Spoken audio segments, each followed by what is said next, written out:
반생 여러분 모두 평안하셨습니까? 오늘 작년 교과 연구 시간이 돌아왔습니다. 오늘은 제3기 2과 하나님의 위대한 그리스도 중심의 계획이라고 하는 에베소서에 있는 사도 바울의 편지 내용을 살펴보도록 하겠습니다. 우리가 지난 1과에 있어서는 바울과 에베소 교인들에 대한 이 에베소서의 전체적인 서론 부분을 살펴보았고, 오늘은 이 에베소서 1장 앞부분에 있는 서두, 즉 이 에베소서의 앞부분의 편지 내용을 가지고 그리스도 중심의 계획이 무엇인지를 살펴보려고 합니다. 먼저 기억절에 있는 말씀입니다. 에베소 1장 3절에 있는 말씀, 찬송하리로다 하나님 곧 우리 주 예수 그리스도의 아버지께서 그리스도 안에서 하늘에 속한 모든 신령한 복을 우리에게 주시되입니다. 일반적으로 우리가 살고 있는 이 세상에 무언가 일어나는 그 비하인드, 뒤의 배경을 우리가 잘 모릅니다. 우리가 교회 와서 예배할 때 누군가가 히터를 틀거나 누군가가 에어컨을 틀거나 누군가가 교회 청소를 해서 우리가 깨끗한 환경에 좋은 온도에서 예배 드릴 수 있다고 하는 것은 누군가가 그 일을 했기 때문에 우리가 혜택을 보는 것입니다. 마찬가지로 우리의 구원의 계획에 있어서는 누군가가 이미 이루어 놓은 길을 닦아 놓은 그 길을 우리가 가는 것입니다. 그래서 사도 바울은 에베소에 있는 교인들에게 그리스도께서 이미 그 일을 해 놓으셨다고 하는 사실입니다. 그래서 우리가 에베소서가 교회론이라고 제가 지난 교과 시간에 말씀드렸는데, 교회가 어떻게 행정을 하고 운영을 하고 이 교회를 이끌어 나가야 할지를 사도 바울은 에베소에 있는 교회를 통해서 우리에게 말씀해 주셨습니다. 그래서 하나님은 그리스도의 고귀한 삶과 희생을 통해 구원을 예비하셨다고 하는, 즉 그리스도를 통하여 우리에게 구원을 길을 준비하셨다고 하는 사실입니다. 하나님의 구원의 계획은 이미 창세 전부터 예비하신 것으로 그리스도 안에서 만물을 통일하시는 원대한 계획을 따라 그리스도 안에 있는 구원과 은혜를 우리를 위해 예비하셨다고 하는 것입니다. 즉 하나님께서 우리 죄인을 구속하시고 성령으로 구원의 인을 치시며 그들을 통해 하나님의 계획이 이 땅에서 이루어지기를 바라시는 것입니다. 자, 그러면 그 하나님의 위대한 그리스도 중심의 계획 첫 번째 날, 그리스도 안에서 선택되고 받아들여짐이라고 하는 제목으로 살펴보겠습니다.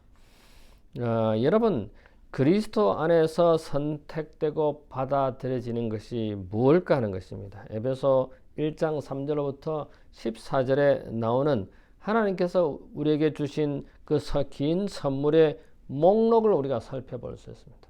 예를 들어서 어떤 게 있습니까? 첫 번째로는 우리가 선택되었다고 하는 사실입니다.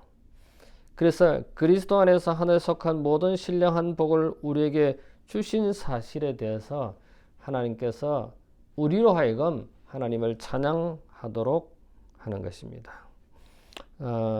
우리에게 주어진 이 복이 신령, 이 신령이라고 하는 것은 헬라어의 원어를 살펴보면 그 복이 성령을 통해서 주어진다고 하는 사실을 우리가 알게 됩니다. 즉 신자들의 삶에 역사하시는 성령에 대해서 우리가 찬양하는 것입니다. 또 성령에게 기도해야 합니다. 우리가 하늘에 계신 우리 아버지, 우리가 하나님, 우리의 기도의 대상을 부를 때 첫 기도 시작에 하늘에 계신 예수님, 하늘에 계신 아버지, 하늘에 계신 하나님 이렇게 합니다만은 우리가 성령의 이름을 부르는 것도 필요합니다. 성령 하나님, 우리의 기도를 들어주시고 우리를 지도하시는 성령 하나님께 기도함이 필요합니다. 하나님께서 우리에게 주신 그 긴 선물의 목록들을 이 에베소 1장 3절로부터 14절에 살펴보면은 첫 번째는 선택되고 두 번째로는 우리가 하나님께 받아들여진다라고 하는 사실입니다. 그리스도 안에서 받아들여진다고 하는 사실입니다. 이것이 1장 6절에 기록되어 있죠. 뿐만 아니라 1장 4절에도 거룩하고 흠이 없는 존재로 서도록 우리를 정하셨다고 하는 사실입니다. 에베소서에 보면은 하늘에 있는 하늘에라고 하는 그런 문구가 계속해서 등장합니다. 하늘에 속한 또 하늘에서 안치사, 이 말은 하나님의 거처가 어디에 있다고 하는 것을 확실히 우리에게 나타내고 있습니다. 뿐만 아니라 영적 능력이 있는 곳, 또 아버지 우편에 계신 그리스도의 높임의 장소로서 하늘에 속한 또 하늘에 안치사 하는 그런 표현이 이 에베소서에 등장하고 있습니다. 특별히 에베소 1장 4절에 보면은 창세전에 이런 모든 것들이 구원의 계획이 이루어졌다고 하는 사실을 기록하고 있습니다. 그래서 이미 창세전에 그리스도 안에서 택함을 받았다고 하는 그 사실을 우리가 살펴볼 때 하나님의 은혜를 찬양하지 않을 수 없다는 것입니다. 우리가 예수를 믿으면은 구원을 받는 것이고 거기에 영생이 있다고 하는 사실입니다. 또 예수를 믿으면 구원받고 영생한다고 하는 것을 계시하신 것이 하나님의 말씀입니다. 특별히 이 에베소서 1장 4절로 5절에 보면 이것이 예정되어 있다라고 기록을 하고 있습니다. 여러분, 예정되어 있다고 하는 사실이 어떤 한 개인이 구원을 받았다고 하는, 구원된다고 하는, 영생한다고 하는 예정이 되어 있다고 우리가 해석합니까? 아닙니다. 그런 구원의 사업이, 구원의 계획이 예정되어 있다는 것이 개인의 구원이 영생한다 또는 구원받는다라고 예정되어 있지 않다고 하는 것입니다. 다시 말씀드리면은 우리가 구원받는다고 하는 이 구원의 계획이, 구원의 사업이, 구속 사업이 예정되어 있고 그 구속 사업에 동참하고 우리가 그리스도 안에 있을 때에 우리에게 구원이, 영생이 주어진다고 하는 사실입니다. 다시 말씀드리면은 구원은 개인이 어떤 선택을 하느냐에 따라서 그 구원이, 영생이 결국 올 수도 있고 안 올 수도 있다고 하는 사실입니다. 그래서 여기에 에베소 1장 3절로부터 4절에 나오는 이 예정론을 가지고 사람들이 우리는 구원 받는 예정이 되어 있기 때문에 아무렇게나 해도 된다, 그런 사고방식은 위험한 것이죠.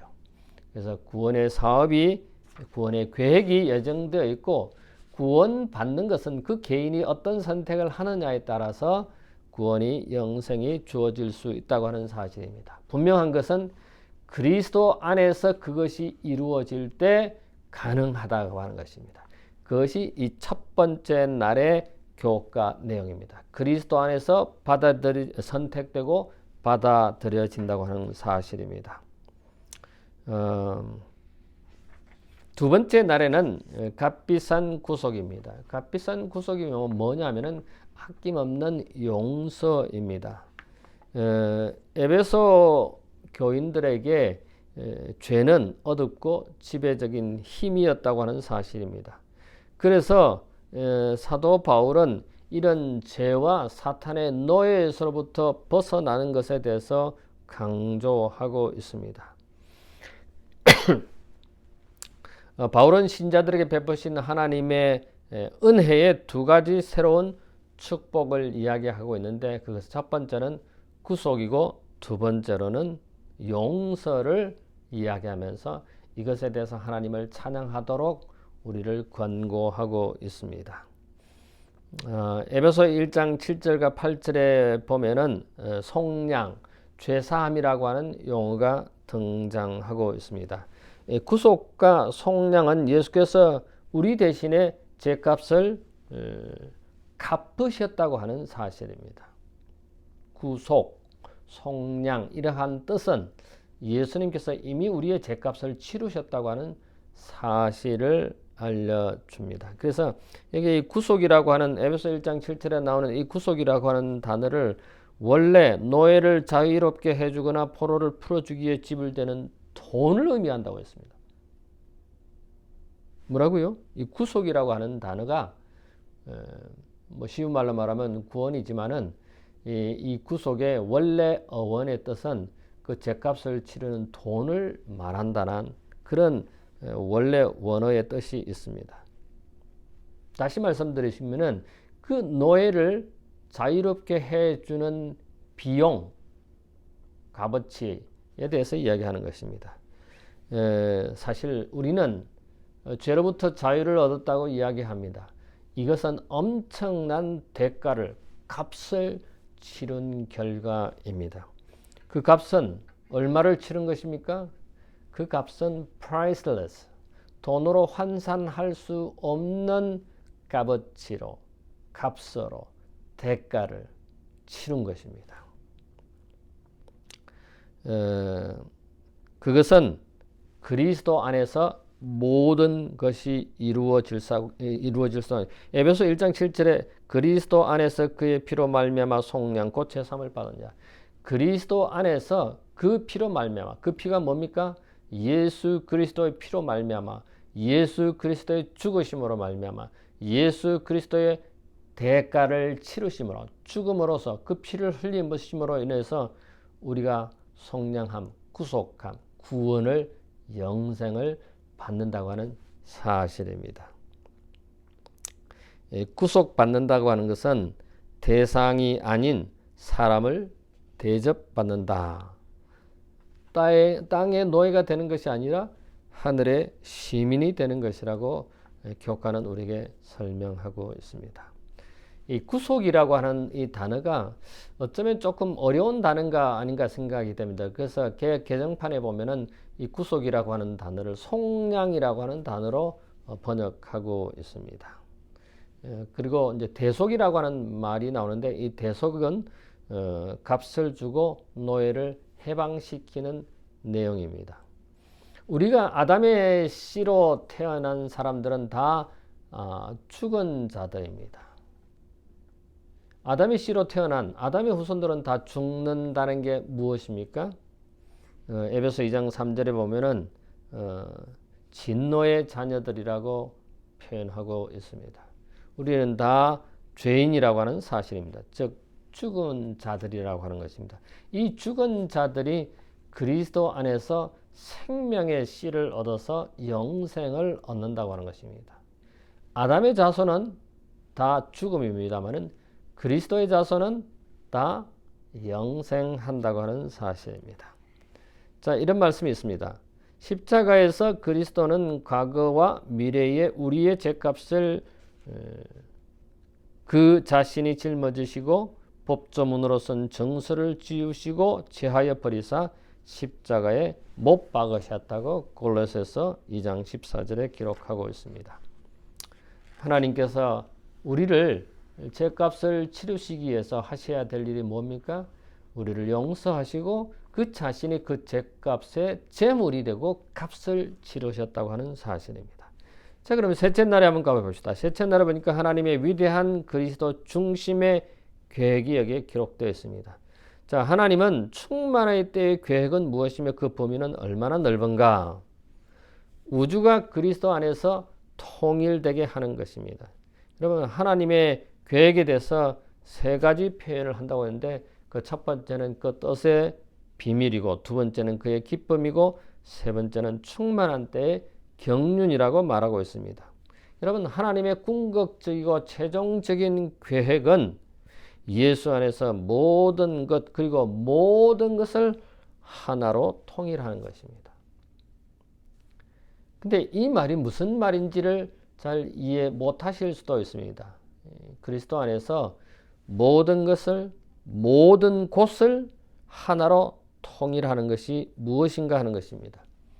성경에 보니까 창세 전에 그리스도 중심의 계획이, 즉 구속 사업이 계획되어 있었다고 에베소 1장 4절에 말씀하시고, 그 다음에 모든 시간, 모든 공간, 모든 하늘에 있는 것과 땅들에 있는 것들을 아우러진다고 하는데, 바울은 이것을 그리스도 안에서 하나됨을 우주의 원대하고 신성한 목표로 선언합니다. 그래서 이 충만한 때 경륜에 대해서 에베소 1장 10절에 이야기하시면서 하나님께서 교회를 세우시고 그 안에서 유대인과 이방인 등 인류의 이질적인 요소를 통합하여 예수님의 죽음과 부활과 승천, 높이 받으심에 뿌리를 둔 만물을 통일하고 하는 계획을 시작하셨다고 말하고 있습니다. 그래서 교회는 이런 악한 권세들에게 하나님의 계획이 진행 중이며 그들을 분열적인 통치가 끝날 것을 에베소 3장 10절에 이야기하고 있습니다. 하늘과 땅의 모든 것을 통일한다고 하는 것은 무엇입니까? 예수님께서 재림하셔서 새로운 왕국을 건설하는 것을 의미합니다. 우리가 알고 있듯이 하나님은 여호와입니다. 여러분, 부모는 자식에 대해서 책임을 집니다. 자식이 아프면은 그 아픔을 고치기 위해서 약을 사거나 혹은 병원에 데려가서 치료를 합니다. 그래서 그 아픔으로부터 해방시킵니다. 하나님의 말씀에 하나님은 그리스도께서 이 세상에 오셔서 죽을 수밖에 없는 우리를 구원하시려는 것이 그리스도 중심의 계획인 것입니다. 우주 원상을 회복한다라고 하는 그런 표현을 하는데, 아까도 말씀드렸듯이 타락한 인류, 타락한 이 지구를, 손상된 이 지구를 회복시키고 다시 구원시키는 그 계획이 그리스도 안에서 이루어지는 그리스도 중심의 계획, 즉 예수님께서 이 땅에 오셔서 우리를 하늘로 데려가시고 다시 이 지구가 재창조되어서 새로운 세상으로 재창조되는 것이 하늘과 땅이 통일되는 것입니다. 여기에 이방인과 유대인이 하나가 되는 것처럼 이 세상의 모든 것들이, 이 세상의 모든 곳들이 하늘과 땅이 하나가 되는 새로운 세상을 의미하는 것입니다. 그리스도께서는 여기에 가려 뽑은 기별 1권 250쪽에 보면은 그리스도께서는 창조 때로부터 중보자의 직분에 임명되었으며 영원 전부터 우리들의 대리자요 담보로 설정되었다. 이 세계가 창조되기 이전에 그리스도의 신성이 인성을 쓰시도록 결정되었다. 그래서 결국 예수님은 베들레헴에서 갓난 아기로 태어나시고 이 세상에서 33년 반을 사시고, 그리고 마침내 우리의 모든 죄값을 치르시기 위해서 십자가에 달리셔서 돌아가심을 통해서 우리는 구속의 길, 구원의 길, 영생의 길이 준비되었다고 하는 사실입니다. 그 선택을 받아들이느냐 받아들이지 않느냐에 따라서 우리는 영생을 얻느냐 못 얻느냐가 결정됩니다. 이것이 그리스도 안에서 이루어지고 그리스도 중심의 계획이라고 하는 사실입니다. 넷째 날입니다. 그분의 영광을 찬양하는 삶입니다. 모든 것을 자신의 뜻하신 계획대로 이루어지는 분의 목적에 따라 우리가 예정되어 또한 그분의 상속 유업을 얻었으니 이것으로부터 먼저 그리스도를 신뢰한 우리가 그분의 영광을 찬양하게 하려 하심이라고 에베소 1장 11절부터 12절에 기록하고 있습니다. 특별히 에베소 3장 13절에 에베소 신자들은 그리스도인으로서 자신이 누구인지에 대한 분명한 의미를 잃어버리고 낙심한 것 같다고 사도 바울은 걱정하고 있습니다.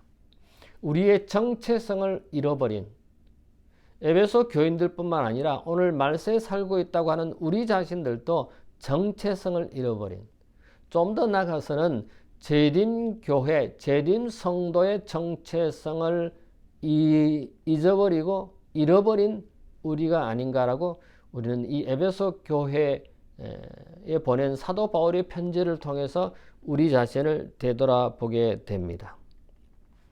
그래서 사도 바울은 그들의 정체성을 확고하기를 원했습니다.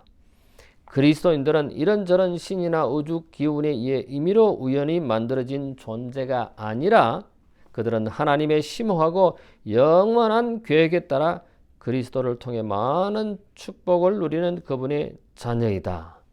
만물을 그리스도 안에서 통일시키려고 한 하나님의 더 넓은 계획, 즉 그분의 목적, 계획, 뜻이 그들의 삶 속에서 이루어지고 있는 것이다. 다시 말씀드리면은 하나님께서 계획하신 그리스도 중심, 그리스도 안에서의 그 계획이 우리의 삶을 통해서 나타내어야 한다고 하는 사실입니다. 에베소 1장 14절과 18절에 기업이라고 하는 개념이 나옵니다. 우리는 하나님의 기업입니다. 기업이 뭡니까? 유산, 상속받은 것, 물려받은 것입니다. 우리가 하나님의 기업이 된다고 하는 것은 구원받은 성도들이 하나님의 기업인 것입니다. 모든 사람이 기업이 아니라 구원받은, 즉 예수 그리스도를 개인의 구주로 받아들이고 하나님을 선택한 사람들이 하나님의 자녀이고 하나님의 기업이라고 하는 사실입니다. 그래서 사도 바울은 그리스도인이 예수님의 죽음의 공로로 인해 하나님으로부터 상속을 받았으며 하나님의 기업이 되었다고 에베소 1장 18절에 강조하고 있습니다.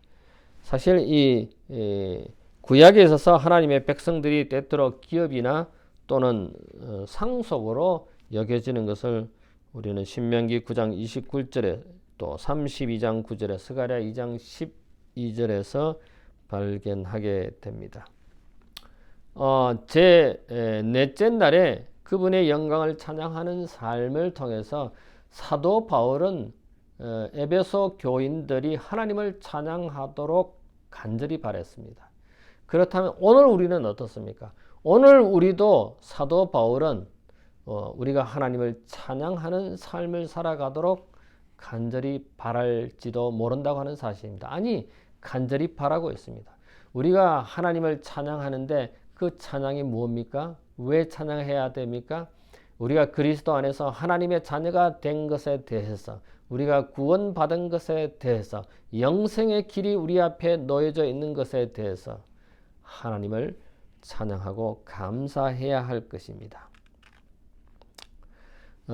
우리가 감사와 찬양이 만약에 적다면은 하나님께서 슬퍼하신다고 영감이 그런 기록하고 있습니다. 정언보감 상권 30쪽에 보면은 하나님께서는 순종하는 그 자녀들이 당신의 축복을 주장하면서 찬양과 감사로 그 앞에 나오기를 원하신다. 하나님은 생명과 능력의 원천이시다. 그는 당신의 계명을 지키는 백성들을 위해서 광야를 변하여 열매가 가득한 옥토가 되게 하실 수도 있으시다. 이것이 그 이름의 영광이 되기 때문이다. 그는 자기의 택하신 백성들을 위해서 그들의 심령이 감사로 벅찰 만큼 일하셨는데도 찬양이 그처럼 적은 것에 대해서 매우 슬퍼하신다. 여러분, 우리의 삶이 오늘 이렇게 생명을 유지하고 말할 수 있고 먹을 수 있고 움직일 수 있는 이 자체가 기적이고 은혜고 감사인 것입니다. 그런데 우리가 그 감사를 잃어버린다면 하나님께서 얼마나 슬퍼하시겠습니까? 여러분, 우리가 매일 이렇게 호흡하는 이 공기도 산소가 없어진다면 어떻게 되겠습니까? 최근에 캐나다에 산불이 나서 이 시카고가 세계에서 가장 공기 질이 안 좋은 도시로 등극을 이틀이나 했습니다.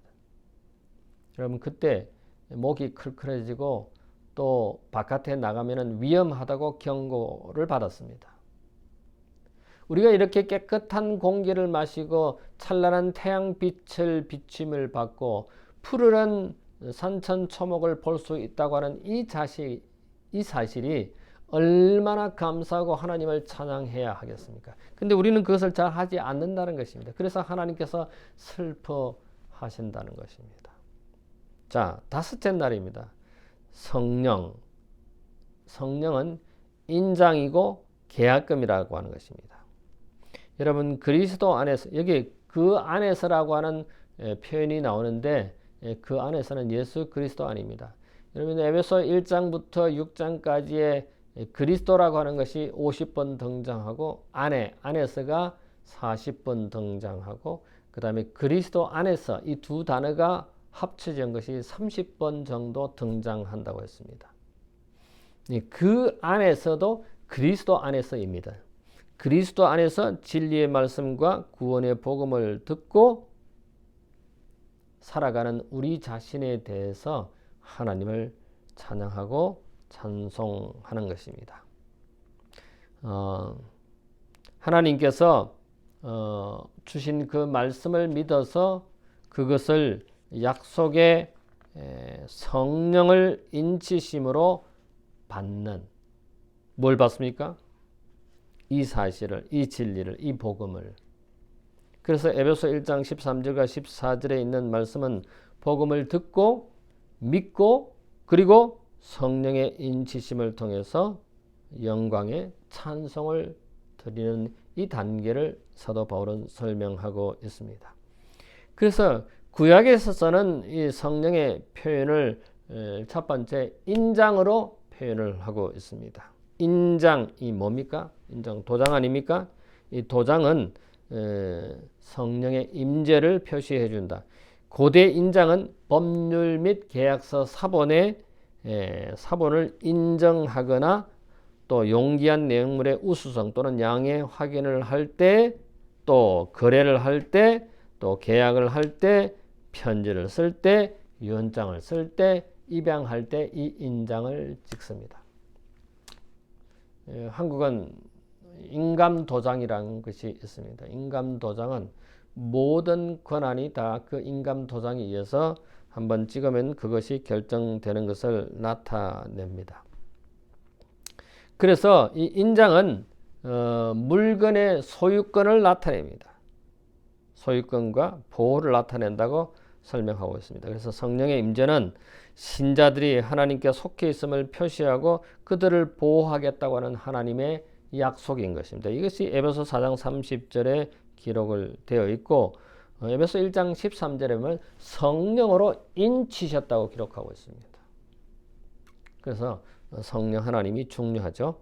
여기에 보니까 재림신앙의 5가지 신화에서 보면은 바울은 사람이 생애를 예수님께 드리고 그분을 믿는 순간 성령이 그리스도를 믿는 자를 구원의 날을 위해 인치신다라고 분명히 말한다. 그리스도를 따르는 자들이 믿기 시작할 때 바로 구원의 인을 찍으신다. 무엇에 의해서요? 성령에 의해서. 그 다음에 바울이 성령에 대해서 표현한 첫 번째는 인장이고 두 번째는 보증이라고 하는 단어입니다. 이 성령은 우리의 유업을 보증하시는 분으로서 그 유업이 온전히 주어질 순간을 확정하신다고 고린도후서 1장 22절과 5장 5절에 말씀하고 있습니다. 이 보증은 아까 구약은 인장, 도장이라고 하는데 신약에서 쓰는 이거를 조금 전에 말씀드린 보증이라고 일반적으로 말하고 있습니다. 보증, 뭐 보증금, 보증한다, 계약한다 그런 뜻이죠. 또 어떤 의미에서는 보증금뿐만 아니라 첫 번째 할부금이라고 하는 용어도 뜻도 포함된다고 합니다. 그래서 성령은 뭐예요? 인장이고 보증, 즉 계약금이라고 하는 사실입니다. 성령 하나님은 우리를 인장, 소유권, 하나님 성령의 임재를 통해서 소유권을 말씀하시는 것이고 또 첫 번째 보증금, 계약금, 할부금 뭐 이렇게 이야기할 수 있습니다. 그래서 성령으로 인치시고 보증을 받은 상태를 사도 바울은 에베소 교인들에게 굳게 하라고 그렇게 말씀하고 있습니다. 우리가 예수님을 버리지 않는 한 예수님은 우리를 버리지 않는다고 하는 사실입니다. 성령으로 인치시는, 성령으로 오시는 그런 성령 하나님의 임재를 우리가 경험하면서 날마다 살아가야 되겠습니다. 그래서 그 성령의 지도를 거절하지 말아야 하는 것이 우리가 해야 할 일입니다. 성령께서는 말씀으로 우리를 지키신다고 사도행전 20장 32절에 말씀을 하고 있습니다. 다시 말씀드리면 우리가 성령의 지도함을 받아야 된다고 하는 사실입니다. 여기에 신자들이 계약금을 지불하는 것이 아니라 하나님으로부터 받는다는 점에 유의해야 된다고 이 존 맥베이 목사님은 강조하고 있습니다. 이 에베소서는 제가 제 일가에서 말씀드렸듯이 이 에베소서를 저술한 이 교과를 저술한 분은 존 맥베이 목사님이십니다. 지금 왈라왈라 대학교의 총장으로 계시는 분이고 제가 한 30년 전에 공부할 때 제 지도 교수님이셨습니다. 이분은 에베소서 전공입니다. 에베소서를 가지고 박사학위를 받으셨고 에베소서를 그때도 제가 강의를 들은 기억이 납니다. 그래서 이 에베소서 이 교과를 저술한 이 저자는 강조하시기를 성령의 보혜로운 임재는 그리스도의 재림 때 받게 될 구속과 구원의 완전한 유업의 그 첫 번째 지불금이라고 하는 것입니다. 뭐예요? 계약금이에요. 계약금, 보증금 혹은 계약금, 첫 번째 할부금. 뭐가요? 성령 하나님. 그래서 구약에서는 인장, 도장으로 의미하고 신약에 있어서는 보증으로 의미한다고 하는 것입니다. 뭐가요? 성령 하나님께서. 자, 여섯째 날, 마지막 날입니다. 어떤 사람들은 에베소 1장 3절부터 14절은 하나님께서 인간의 미래를 미리 정하셔서 어떤 사람은 영생, 어떤 사람은 사망 그렇게 예정하고 가르칩니다. 예정론자들의 가르침입니다. 결코 그렇지 않습니다. 구원의 사업이 예정되어 있지 개인의 구원이 예정되어 있지 않다고 하는 사실입니다. 개인의 구원은 그 개인이 어떤 선택을 하느냐에 따라서 주어진 영생을 가질 수 있고 가질 수 없다고 하는 사실입니다. 여기 에베소서는 그리스도 안에서라고 하는 낱말을 사도 바울은 강조하고 있는데 그리스도 안에서 구원이 영생이 이루어진다고 하는 사실입니다. 그리스도를 믿는 믿음을 선택하는 모든 사람들에게 이것이 주어지고 이루어진다고 하는 사실입니다. 자, 여기 정로의 계단 68쪽에 있는 말씀입니다. 하나님께서 당신의 아들을 무한한 선물로 주심으로 온 세상을 은혜의 분위기로 두루싸기를 마치 공기가 지구를 둘러싼 것 같이 하셨다. 누구든지 이 생기를 주는 분위기를 호흡하기를 선택하는 자는 살 것이요 또한 그리스도 예수 안에서 장성한 남녀가 되기까지 자라날 것이다. 여러분, 내가 이 공기를 호흡하기로 선택하고 호흡하면은 그런 살지만은 내가 이 공기를 호흡하지 않겠다고 선택하고 호흡하지 않으면은 그는 죽습니다.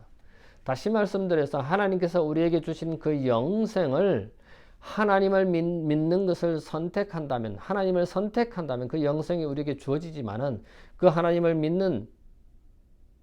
믿지 않으면 믿지 않는다고 선택한다면 그에게는 영생이 구원이 주어지지 않는다고 하는 사실입니다.